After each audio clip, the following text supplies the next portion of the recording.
Un autre sujet qui a été dans l'actualité et qui l'est toujours avec vous, Louis de Ragnel, Yevgeny Prigojine, le patron de Wagner, qui avait disparu après sa tentative de putsch contre Moscou. Ça y est, il a réapparu aujourd'hui en donnant de ses nouvelles et en disant que voilà, certains civils rencontrés lors de la révolution, la rébellion, soutenaient Wagner.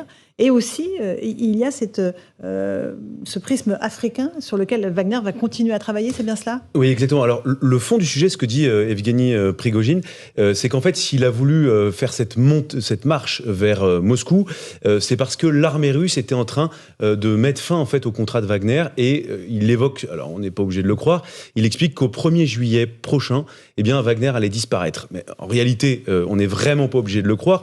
Pourquoi ? Parce que, en fait, l'État russe a besoin de Wagner en Afrique. Pourquoi ? Pour deux raisons. Je vais vous donner deux exemples. Premièrement, au Mali, vous savez, donc c'est Wagner qui a pris de plus en plus de place, et c'est une des raisons pour lesquelles la France a quitté le pays. Au Mali, Wagner se finance en fait en menant des exactions au service de la junte malienne, mais de l'autre côté se fait payer par la junte, et en plus de ça, exploite des minerais, des matières premières, et c'est comme ça qu'ils se payent tout seuls. Sauf qu'en fait, ils n'obtiennent pas l'argent qu'ils veulent, donc ils essayent de mettre un peu la pression sur les autorités maliennes. C'est à peu près la même situation en Centrafrique, et donc en fait, comme ils n'obtiennent pas l'argent qu'ils veulent, ça leur permet de négocier des places au sein de l'appareil d'État malien. Donc ils s'infiltrent de plus en plus, à tel point que la Russie est en train de céder, de vendre des avions de chasse au Mali. Et donc ce sont des pilotes de chasse Wagner qui vont piloter ces avions.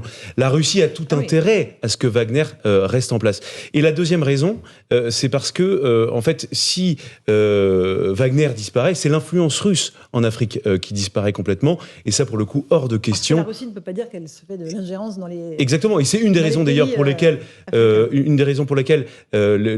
tout Wagner va pas être absorbé dans l'armée russe, puisque en fait, si Wagner était absorbé dans l'armée russe, ça signerait le fait que officiellement, l'armée russe est présente en Centrafrique, en Libye, au Mali. Et ça, pour le coup, pas question d'assumer cela de la part des autorités russes. Et dernière petite chose, Wagner n'obéit pas aux lois de la guerre. Et donc, ça permet à ses combattants en fait, de faire un peu ce qu'ils veulent, de commettre des exactions sans gêner moralement, en tout cas, la Russie.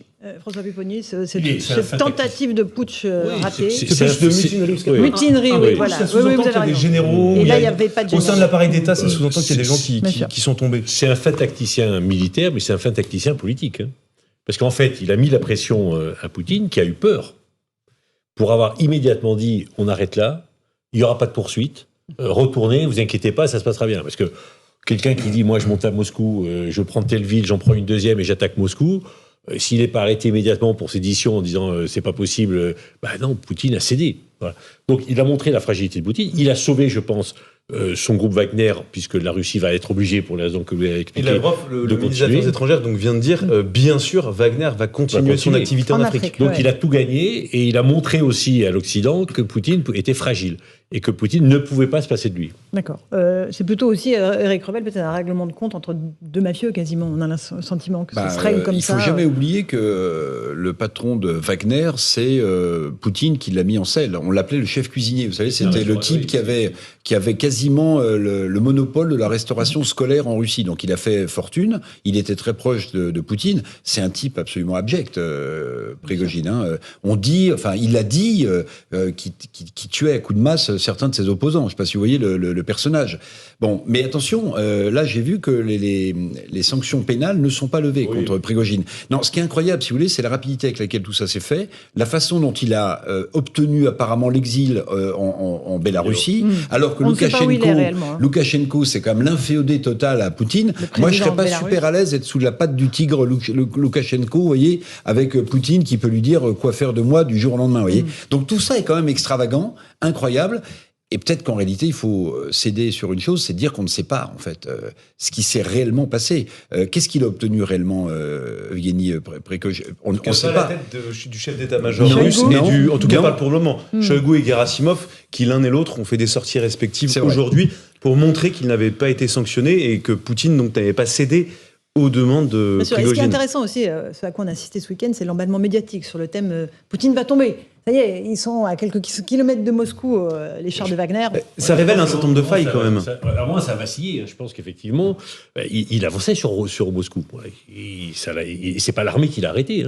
C'est des négociations qui l'ont arrêté. Mais personne ne s'est posé la question de savoir comment ce convoi qui remontait de Rostov-sur-Don à 1000 km de Moscou, vous avez déjà vu un char s'arrêter dans une station-service pour faire le plein sur une autoroute? Vous voyez, il y a quand même plein d'inconnus. Il y a des choses, moi, qui m'ont des choses très beaucoup étranges. étonné et surprise. C'est de voir par exemple, dans les colonnes de camions de Wagner qui montaient vers Moscou. On sentait pas des gens qui s'apprêtaient à combattre. Ils étaient un peu la fleur au fusil. Il y en avait qui étaient debout sur des tourelles, certains sans casque, juste avec une casquette. C'était peut-être une opération de com, tout ça, non? Non, mais je pense qu'il y a beaucoup de flou. On n'aura sans doute pas toute la vérité, mais il y a beaucoup de choses qui interpellent. Évidemment.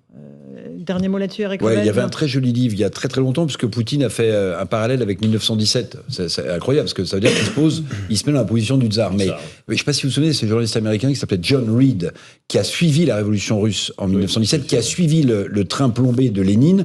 Il a écrit un livre qui s'appelait Les 10 jours qui ébranlèrent le monde. Il est d'ailleurs enterré au Kremlin, lui, John Reed. Et ben là, on a envie mais quand on en saura plus, d'écrire les 10 heures qui ébranlèrent le Kremlin, vous voyez, parce que ce qui s'est passé, quand même, absolument si tant est que hallucinant. le Kremlin ait été ébranlé.